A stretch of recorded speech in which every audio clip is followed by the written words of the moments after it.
Welcome to the F1 Time Portal, a Formula One history podcast started by two dramatic Formula One fans. I'm your host, Rosa. And I'm your Sultans of Swing host, Luigi. And today we're taking you back to the 1978 season, part 5. Let's go.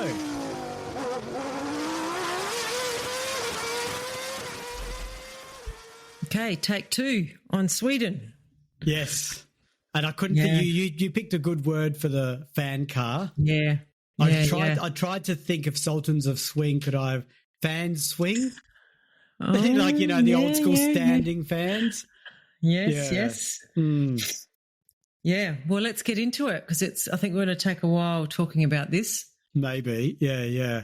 So, race 8 of 16, Swedish Grand Prix at Anderstorp, June 17, 70 laps, weather is warm and sunny. Yes, so like we started to say at the end of the last episode, it was time for Brabham to steal the limelight as they turned up with a vertically aligned extractor fan attached to the back of their car. Yeah, and let's not forget we've had 2 races of domination from Lotus with their new car, and now we've got Brabham with a new car, so with a radical new car too. So, we did mention this fan car in this 78 season opening, which was 4 whole episodes ago now. And the primary objective of this fan was to improve the cooling of the large water radiator. That's the official line that Brabham used to explain this innovation. The unofficial line was that it sucked the car to the ground in a different way to that of the Lotus 79. Yeah, so as we said, it is worth looking up. It's a very innovative design by Gordon Murray. And at first, this car was not taken too seriously. Everyone thought it was a bit of a gimmick, wouldn't work, until Lauda and Watson hit the track and their cars were throwing track debris into the faces of the following cars. I still think that's hilarious. That's like a bonus. Yeah, it's like a total bonus. Yeah. Plus, the other teams were arguing that the real reason for the fan was to suck the car to the ground and that this was not in the spirit of one of the key rules of F1, which stands to this day, no movable aerodynamic devices. Yeah, so this came about in the late 60s, Louis, when like those aerofoil wings were attached to parts of the car that moved, and then it was mayhem. These things were flying off everywhere and causing a lot of damage and also risk and safety concerns to the drivers. So, so that rule stays to this day. And I guess the fact that the fan was actually turning was a problem. So at first the Brabhams were not setting the timesheets alight as they were having problems with their skirts wearing away. And even Andretti was having regular issues with his Lotus and the skirts on his car as well. Okay. And we're going to talk more about the fan car. That wasn't just it.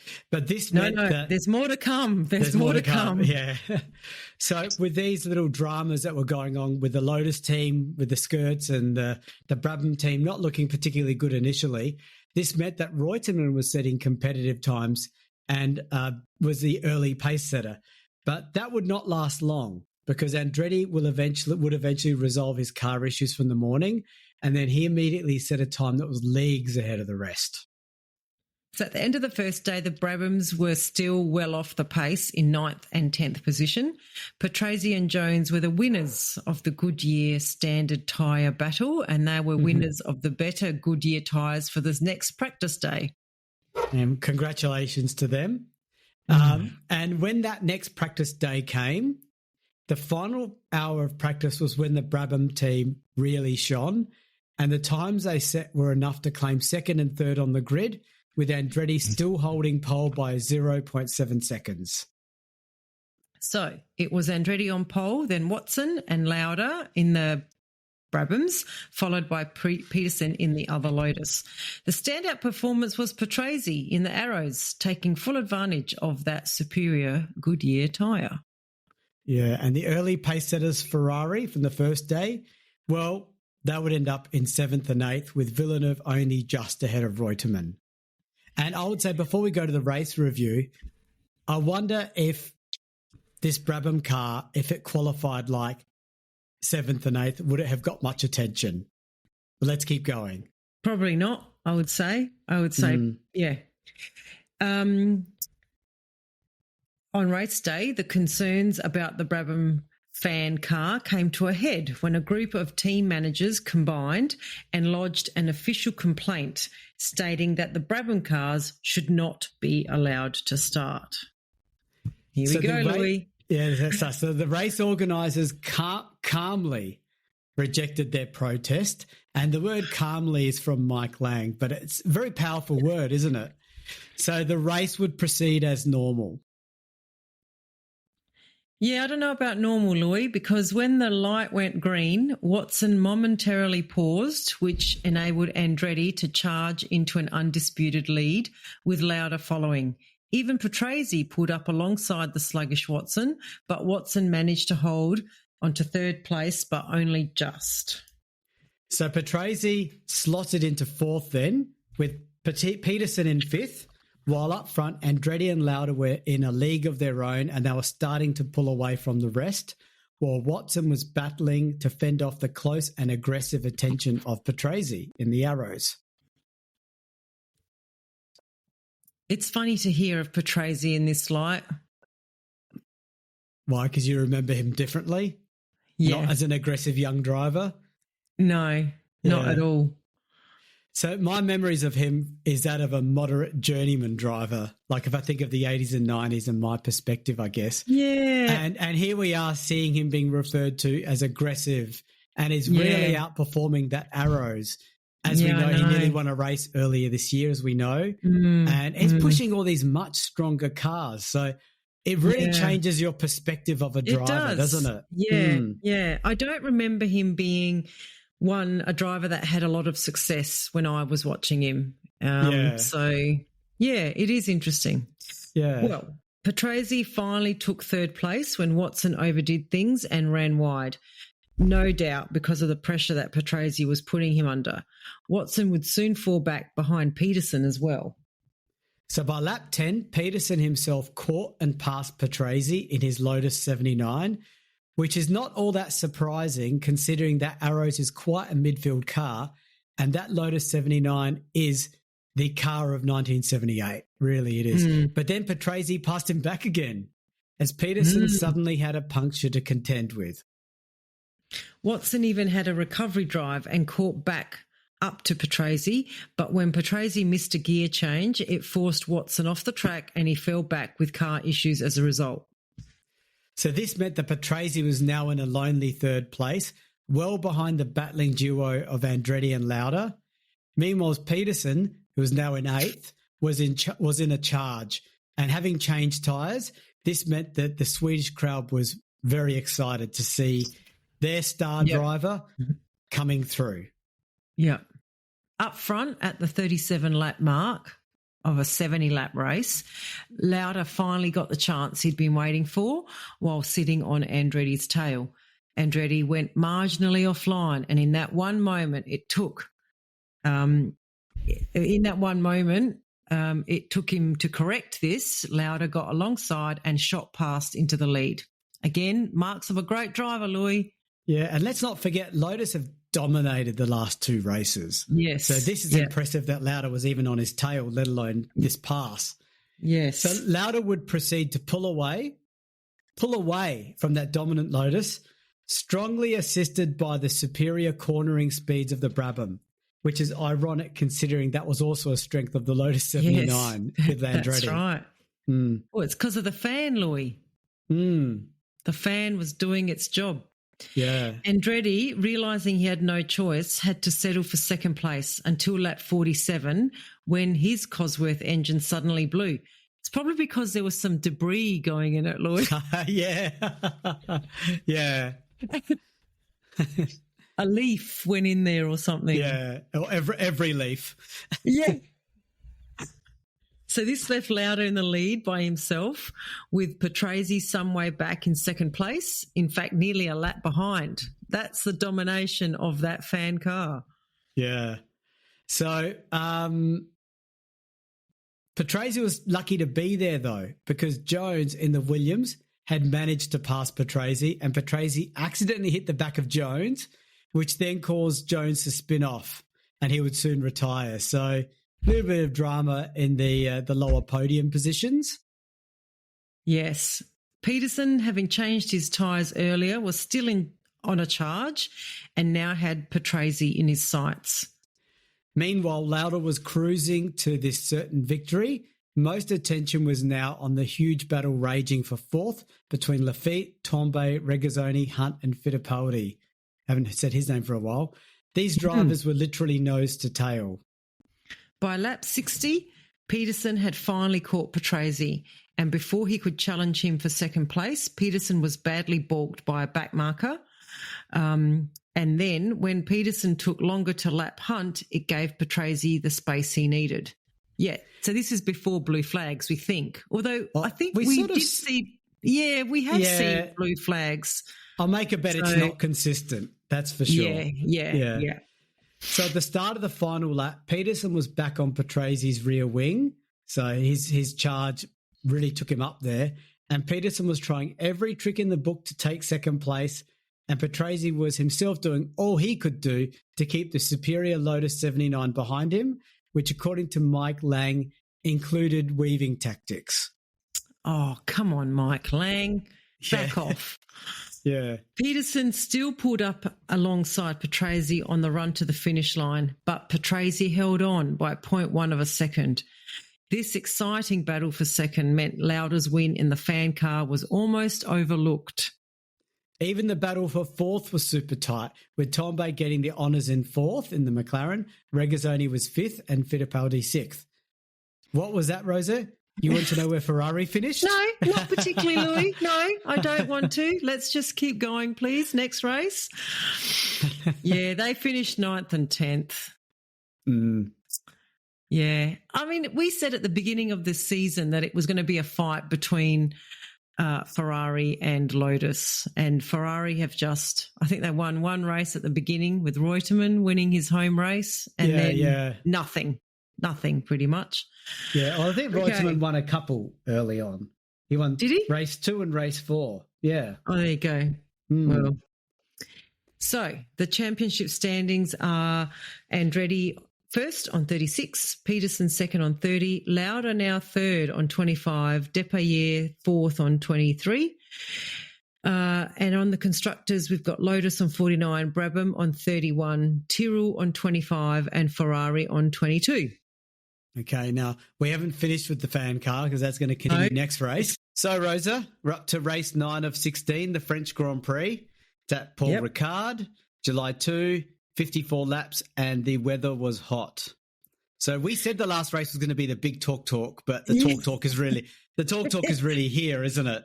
Yeah, the last race was like introducing the issue, the potential issue, and now we're going to see because, yes, the Brabham team were very busy because in the last 6 days since that race where they introduced their fan car, there was an agreement between FOCA, which is the Formula One Constructors Association, and the CSI, which is the governing body, that stated that any car fitted with a fan would be banned in the interests of safety. Interesting outcome there. I'm sure safety was the main reason. Yeah, sure, it was safety. There's a couple of things I was going to say about it. First of all, I'll ask a sideways question here. This is 1978, right? Mm-hmm. And we're recording this in 2025. Now, FOCA and the CSI are two separate large organisations. No email, no mobile phones, no Teams or screen meetings. It would all have been either face-to-face, faxes. Did faxes exist in 78? Maybe. Yeah, I reckon. Or telegrams, right? Telegrams. Telephones. So I guess what I'm saying is this is a big decision in 6 days. In old school way, first of all. I know it's a side comment, but I'm just saying that would have been a very busy, active 6 days. Yes, first of all. I agree. Yeah. I agree. Well, the teams remember there was teams that wanted it banned in the previous race. Yeah. I think Lotus and Ferrari were the two that really wanted it banned, and they ignored them. It was what did calmly. Calmly, that's right. It was calmly just stopped. So I think in the intervening 6 days there was a lot more, and I've got some books quoting Chapman was incensed and demanded its banning. Yes, because you know why I think he would have been so angry? Okay, I'll say it before you tell me the fact. Okay. Because he probably thought of that idea, but he realised it's against the rules and I won't do it. It's a movable part. Yeah, exactly. So he probably thought of it, and that's why he was incensed. But go on, let's see if I was right. Was I right? Yeah, he said that the rule stated that any movable device whose primary function was aerodynamic was against the rules. Now, Gordon Murray kept saying, Murray kept saying, well, that was secondary because the primary function was to cool the engine. Yeah. So there was this technicality that they were trying to get their car on the grid with. And, Chapman just wouldn't have anything on it. So... Yes, so it was really him that led the charge and wanted that car banned. So, and you got to remember that previous race, they totally blitzed. The fan car blitzed the Lotus car. Yeah, it blitzed the Lotus car on its debut. Debut. Maybe day one it was a bit sluggish. Remember day one was a bit non. But and to just at the race. It turned it on. And I mean, Bernie Ecclestone is quite a visionary. I mean, some of us, I have to admit, I swing between visionary and nutcase. But I do think they go hand in hand. There's a fine line. Yeah, there is a very fine line because you have to be totally unreasonable to be a visionary, right?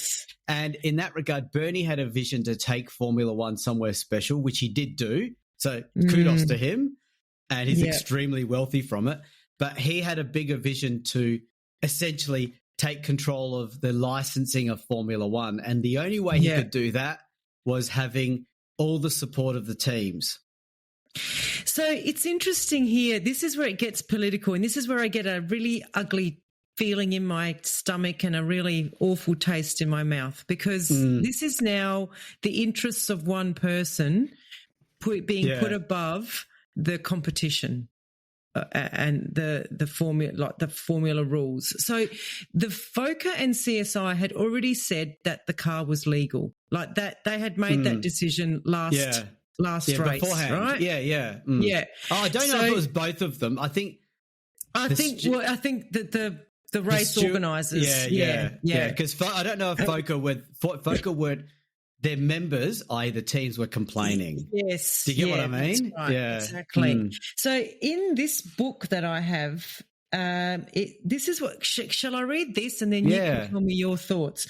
Although the Brabham was legal by the letter of the law, Ecclestone had just become chairman of the Formula One Constructors Association, and in the interests of political expediency, put his fan car away. Yeah. So to me, that says it was a decision by Ecclestone rather than what Mike Lang is quoting here is that FOCA and the CSI banned fans. Whereas this book says it a bit differently. And look, we're going to get varied accounts of this, aren't we? And we don't need people to message us about it. It's all in the past and it's done, right? That's right. It's done. But it is interesting because I think Bernie Ecclestone was thinking about his future career in Formula One administration rather than the success of his team. Well, okay, you're right. I will say, not you're right. There is no right or wrong in this, by the way. But we're trying to present this in an unbiased way. By the way, I have no gender either way. To be honest, I don't think you do either. Same. No, not at all. So I don't think. Bernie Ecclestone has been amazing for the sport. Yeah.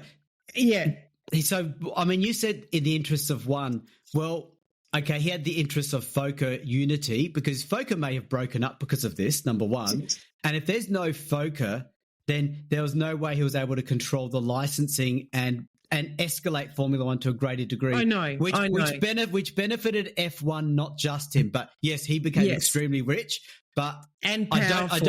Powerful, but I don't know if that was his major drive. Could have been. But he had Formula One. Yeah, it's probably him. Yeah, okay. So another reference book I've got, and one of my friends, and you guys have all sort of heard him on some of our redo episodes, Andrew. We have this continual argument about the letter of the law and the spirit of the law, especially where cricket is concerned, if anyone loves cricket. But this one says, the Brabham didn't appear to contravene the letter of the law, but the spirit was seriously breached. The innovation was immediate. I know. The spirit is where you operate. That's the business. That's where you win. That's where you find the edge over the competition. You find the edges, exactly. Yeah. So, we've had this argument, and I have come over to Andrew's way of thinking. If it's not actually legislatively against the law, then the spirit shouldn't come into exactly. You change decisions. The rules to eliminate the spirit. That's right. I mean, exactly. As an example of the 2020s, think of Max Verstappen. And Michael Schumacher was famous for this too. Yes. Finding that grey area, exploiting it until the loop is closed. That's so right. Max was moving under braking. It was legal to do. He did it. He got lots of gain benefit because he was probably one of the few drivers that either ethically or capably could do it. Yeah, and then they banned it. So now we can't do it anymore. That's fair enough. And it's same. It's same, exactly. Now, they might have, I don't know, and they might have come out and banned fans. I don't know. Are there any fans in F1 cars now? I don't know. I know, maybe hidden away under the somewhere. Exactly. I don't think so though. No. Yeah. So it's although can I just say the movable aerodynamics? I mean, we're diverting a little bit, and I'm enjoying the chat if you are. But when you see the cars in modern era, that rule still applies today. Right, yes, it does. And you see the DRS and you see the front wings, and you're seeing them moving like centimeters because of the sheer force, the G forces. Yes, technically they are moving. That's right. There's no way you can make it rigid unless it's like concrete pylons. Yeah, but we have seen, like in today's F1, we have seen some front wings banned because the too much flex moved too much. Yes, too much flex. Exactly. Yeah. And I think in this year, I think the DRS system of McLaren was brought under scrutiny because it was too much. Opening too much or at different times or something. So it's still there as a rule. Exactly. Yeah. So back to this 78 thing, what I was going to say, and I don't think this is giving too much away, unless you were going to say it, Lauda was pretty upset. Oh, Lauda was... Yes, he was very angry. I mean, he went from Ferrari, where he did the big dog, I'm out of here move. Yes. Lauda went so far as to say later, I don't know if I'm revealing something that comes later. Look, Lauda doesn't win the championship, everyone. Sorry. Just let you know now. but Lauda did think that he could have won the championship with that fan car. Yeah. And I agree. I think he would have blitzed Lotus. And absolutely. Yeah, I agree also. Shall we just keep going back now to what happened next? Yes. Yeah, so now we're back to normal world, isn't it? So the car was banned in the interest of safety, and Bernie Ecclestone was now a hero of the paddock, and the Brabham had to quickly be converted back to their previous cars, to the front-mounted water radiators and without the fan mounted onto the back. So there was a lot of work required. Yeah, and but just before we go on, I was going to make one quick comment. We might need to be careful with the word banned because I'm not sure if it was banned or if he withdrew it and therefore it was... gone. Saying the word banned may not be the right word formally. I'm not sure. Not that it matters, but you get what I mean? Yeah. So are you looking it up to check if banned is banned? I'm looking it up. Yeah. No, the innovation was in. So this is another reference book I've got written by Tim Hill. And it says the innovation was immediately banned by the FIA. Okay. So it was banned. Okay, although cool. The result in Sweden was allowed to stand. Because it wasn't banned at that point in time. Yeah, so they did ban it. Yep. Yeah. Okay. So so many other teams made modifications to their cars, like normal, I guess, as well as Brabham. They had to do a lot more modifications, although not really. They just go back to what they had the race before last. Yeah. So it was back to how do we beat the all-conquering Lotus team? Yeah. Back to that old one. Yeah, well, and Chapman would have been happy now. He's back at the top. They have had some lean years, Chapman and Lotus, so they're back. But ironically, it was Lauder in the reverted Brabham who was really setting the pace at practice. That's called driving angry. That's right. You can do driving angry. You can do good one that pace. That's right, exactly. But then Andretti hit his stride, and but he hit his stride, but it also wasn't his day because Watson set the fastest time on the first day of practice. So he got in on some of the driving angry as well. Yeah, the whole Brabham team would have been fuming. Cigarettes being smoked at double the rate. And, So when the final day of practice started, the tyre war was really in full swing. This is like Rose's dream, the tyre war. Yes, yes. Because Goodyear was offering soft tyres. Oh, sorry, they're offering tyres that were so soft that they were only lasting about a lap or two. That sounds familiar, doesn't it? Hilarious. That is gold. So that got a special mention in 78. So this is would you say this is almost the first qualifying tyre? Yes, yes. So that is good. So as the drivers were starting to close in on Watson's fastest time, suddenly the rain came, and that was that. So Watson was on pole, Andretti second, then Lauder, Hunt, Peterson and Tombe. So really their Saturday times, no one could do any better. This was all based on their Friday times. Yeah. And prior to that fan car, Brabham didn't really – they were sort of third, fourth, fifth. But this is them like stepping up a gear, isn't it? Yeah. Yeah, it might be what they needed to get their championships, although now you've given it away, they don't win it. But Lauder doesn't. But Watson could, who knows? Watson Lauder Tombe is doing really well in the McLaren. Yeah. He was only 0.15 slower than Hunt and the Michelin shod cars, which was Ferrari and Renault. And the first I could see of those was a Ferrari of Reutemann in 8th. This is why I don't like the tyre war, because suddenly you've got Michelin who didn't do the qualifying tyre. Now they're sort of nowhere. I like it. Like, get your act together. This is like how you become. You have to be at the forefront of innovation and development, which is what Formula One is about. So on race day, a record crowd of 100,000 people turned up. I guess this is France, and there's a lot of French drivers here, isn't there? And a lot of teams. So 100,000 people is big. Jackie Stewart was in the spare Renault as a special guest, Luigi. Yeah. So he had a camera mounted on the nose of the car, and the French team were making a publicity film for Elf. Oh, I know Elf. Is that fuel? Fuel. Oil. Yeah. And Elf was a major sponsor for lots of teams, especially Tyrrell. Yeah. Yes, yeah. So and the major sponsor of Renault too, by the way. They were. I remember the yellow Renault with the Elf on there. So he was in the spare car, and he led the grid around filming. So they were filming on that camera before peeling off into the pits. Yeah, so he was in the spare Renault. Important to note, people. Pinpoint that moment. Interesting. Okay. Yeah.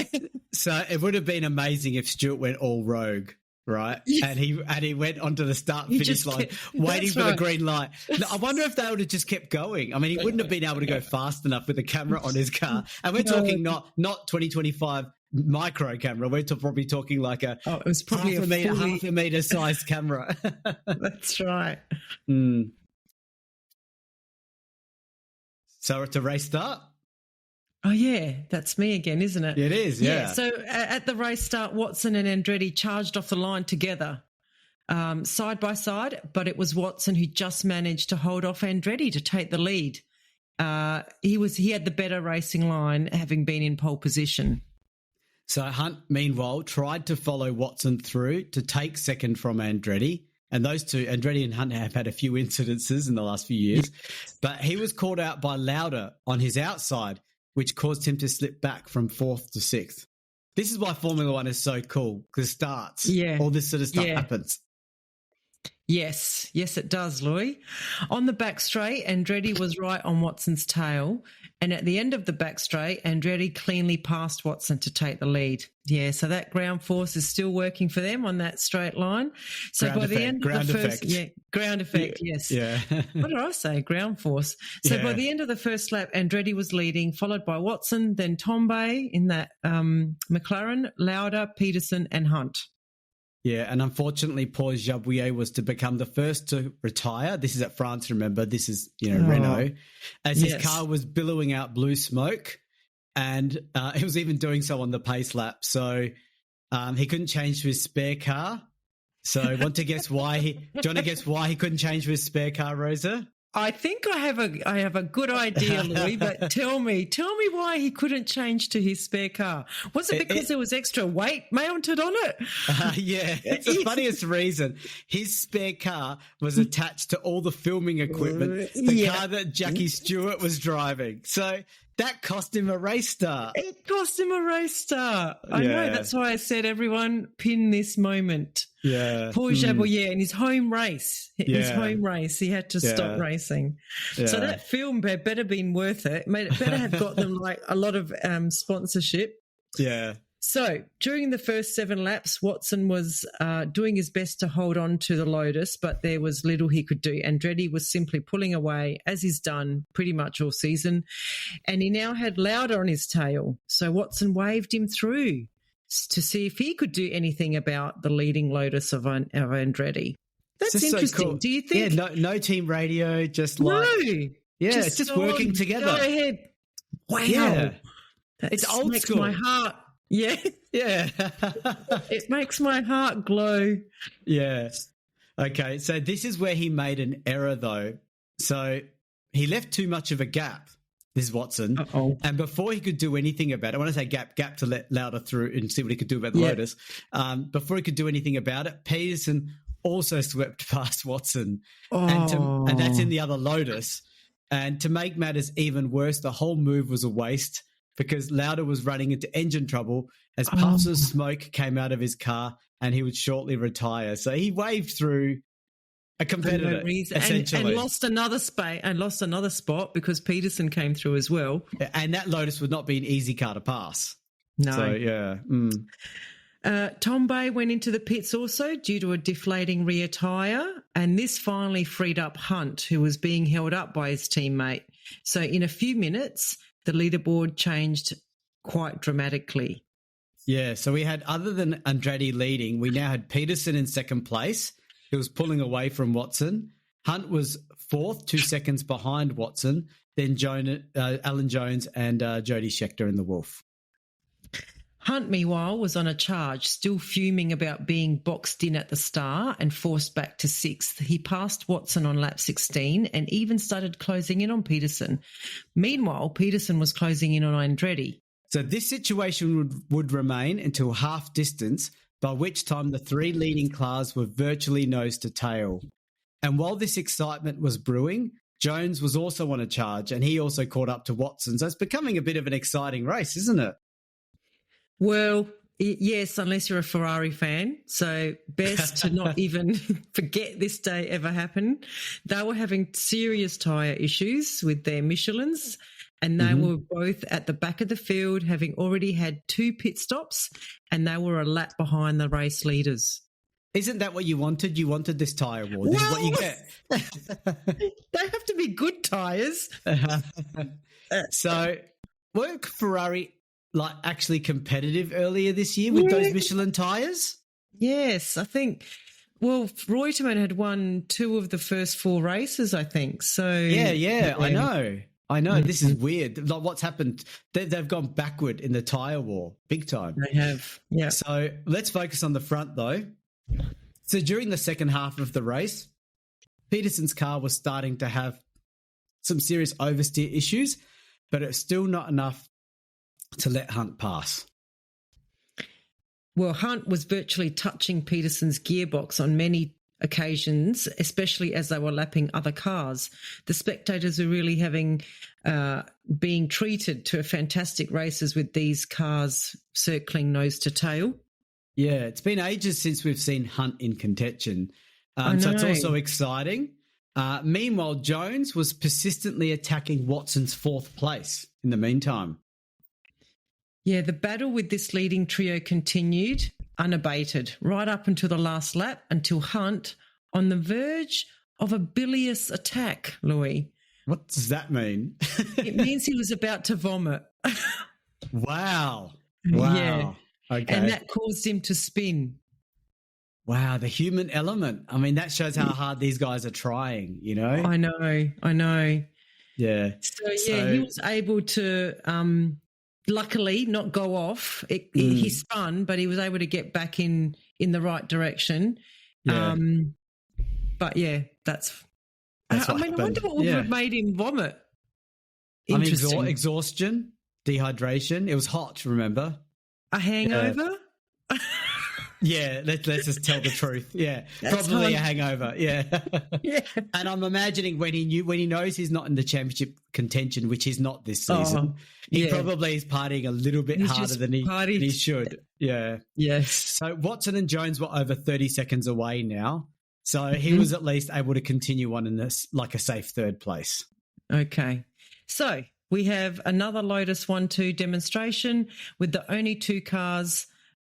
With the two cars only 3 seconds apart. There you go.